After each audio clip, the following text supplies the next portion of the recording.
Thoughts? I have quite a few. Cliff Kingsbury, not our offensive coordinator, contrary to popular belief. Luke Getsy is our offensive coordinator, contrary to popular opinion. There's so much to talk about. But here's what I want to lead with. To the people who are upset that Luke Getsy was the man hired after Cliff Kingsbury backed out. To the people who are mad at Telesco or Davis or AP or whatever. My question to you is this.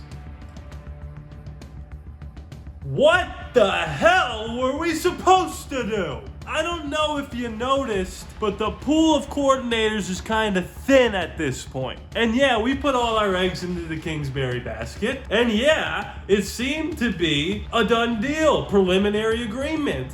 I don't know whose fault it is. I don't know who to blame for the falling out. From the outside looking in, it seems like Cliff Kingsbury used the Raiders to leverage his position financially with the Washington Commanders because they have a way better chance of coaching Caleb Williams than we do. So I think he was like, sure, Raiders, done deal. We'll do 2 years. Actually, I want 3. And if you give me 3, I'll stay. But if not, I got a team who's ready to give me 3. I mean, it wasn't 12 hours from the time that we found out that Kingsbury was gone to the time that we found out that Kingsbury was going to Washington. So to me, it seems like there was some foul play in the Kingsbury camp. And he's made an enemy of the nation for as long as he may live. And I can't wait to see them lose a bunch of games with Caleb Williams.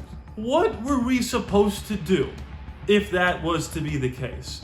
We let everybody else sign with the Saints and with the Patriots. They're gone. Nobody else was banging on the Hugh Jackson drum or the Bieniemy drum or the Chip Kelly drum until all of a sudden Cliff Kingsbury was gone. Nobody watching this video or no Raider fan out there really wanted those 3 guys to be the offensive coordinator until Kingsbury was no longer with us. And now we get a coordinator in Luke Getsy who had a very good rushing offense with the Bears and a very bad passing offense with the Bears. And who was their quarterback? Justin Fields. That checks out. It seems like he was able to do all he could with the position players in Chicago. Now listen, I'm not going to lie to you. A month ago, I didn't know who this guy was. And if you told me we were going to hire the Bears offensive coordinator to be our offensive coordinator, I would not like it.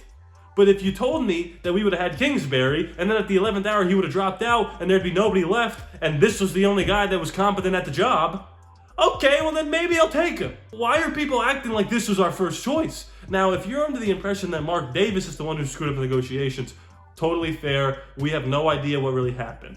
But just from the evidence that's being presented, it looked like Cliff Kingsbury said yes and then said no. And if we're shitting on Josh McDaniels for doing that, we better shit on Cliff Kingsbury and not the Indianapolis Colts and not the Las Vegas Raiders. Now listen, on the surface, you go Chicago Bears had a terrible offense. That's pretty true. Is Justin Fields a good quarterback? No, I've been saying this forever. People are so obsessed with trading for him because he's a good athlete. He cannot throw the football. Now, he doesn't have much to work with there. And yes, Luke Getsy was fired, but he was fired because they're not going to fire their first-year head coach, Matt Eberflus, and the GM is not going to fire himself. So what do? You get rid of the offensive coordinator, Buffalo Bills or Pittsburgh Steelers style.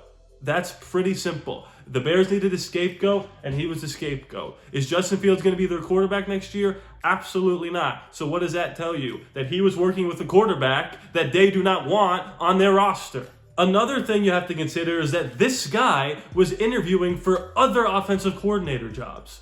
It wasn't like we just plucked him from the stands and said, put the headset on, Bo Hardegree style, time to go call plays for Devontae and Josh.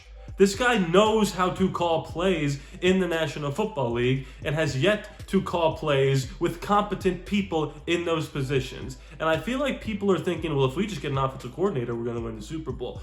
We need a quarterback. Quarterback is priority numero uno. It doesn't matter if I'm calling the plays or if Bill Walsh is calling the plays. It's that simple. Other things that people are overlooking.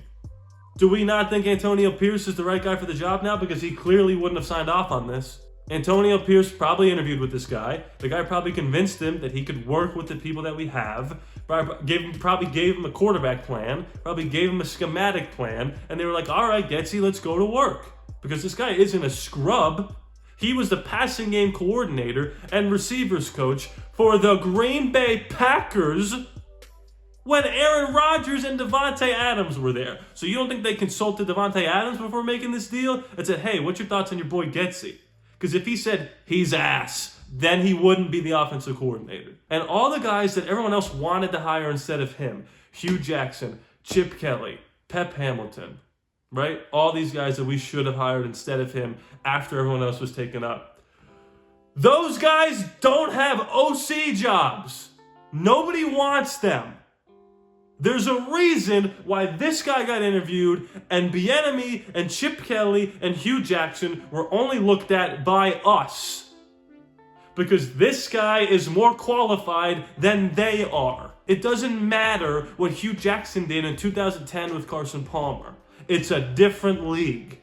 You really wanted Bieniemy? Really? Because I can go through all the comments on my videos beforehand where I was the one who suggested Bieniemy and everyone said hell no. And now because he's the only option left, people are like, how did you not get Eric Bieniemy? When I was the only one preaching to the choir of the Bieniemy train.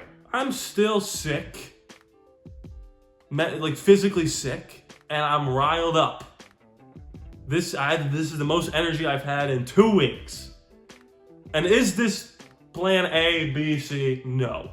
But to pretend like it's plan Z is ridiculous. And to pretend like any of those guys that we were considering instead of him being more qualified is ridiculous. And to pretend like this guy is less competent than Bo Hardigree is ridiculous. And to pretend that he wasn't the wide receivers coach for the best receiver in the game and the passing game coordinator for the best quarterback in the game is ridiculous. And until we have a quarterback and until we see what the scheme is, it's ridiculous to overreact to something that presumably, with all the evidence that was given to us, wasn't our fault. Because we had Cliff, and then we didn't. And everybody else was gone. If we knew Cliff was going to back up from the beginning, we'd have Clint Kubiak.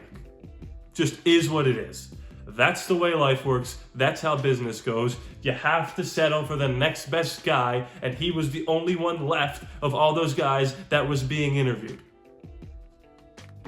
This is not rocket science. I feel like I'm not even trying to be like positive Rodney here.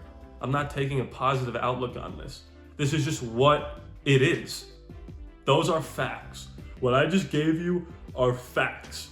And if you don't like them, then take it up with reality. Because it's not my fault. If I was a little aggressive there, I apologize. Just a little fired up. That the whole situation's a little annoying. But I think we'll be okay. I don't like it, but I don't hate it. I'm in the middle. Like most people should be. Please be sure to subscribe. It is free after all, no charge to you. Patreon. Sign up. Early access. Ad free. All that stuff. Support the channel. Or just drop a like, that helps too. I love you guys and I'll see you next time.